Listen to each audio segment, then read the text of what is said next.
Сутектің массалық үлесі көп қосылыс. Бізге 4 зат берілген, осы 4 заттың қайсында сутектің үлесі ең көп, соны анықтау керек.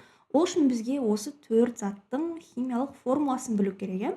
Арсен мышьяктың сутекті қосылысы, фосфин фосфордың, этанол көмірсутек, силан силициум H4, яғни кремнийдің сутекті қосылысы.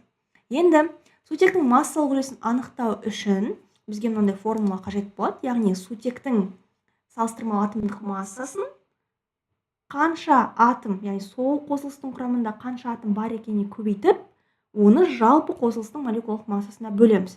Енді есептеп көрейік. Сутектің атомдық массасы бізде 1-ге тең. 1-ді, енді арсеннің құрамында 3 атом сутек екені көрініп тұр. 1-ді 3-ке көбейтіп бөлеміз арсеннің мРне, былайша айтқанда молекулалық массасына. Мышьяк бізде 75, 75-ке 3-ті қоссақ 78, яғни 3-ті 78-ге бөліп 100%-ға көбейтеді екенбіз.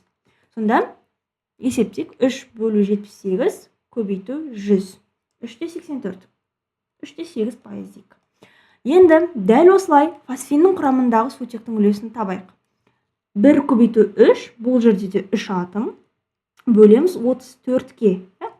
3-ті бөлу 34 көбейту 100, 8-де 8%. Енді қалған екі қосылысты анықтайық, сонда барлығының ішіндегі сутектің үлесі көп затты таба аламыз. Енді этанның құрамында 6 атом сутегі, көріп тұрғандарыңыздай.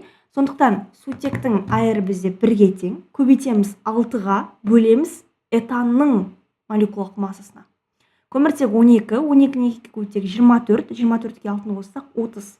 6-ны 30-ға бөліп 100-ге көбейтсек, бізде 630-ға бөлсек 20%.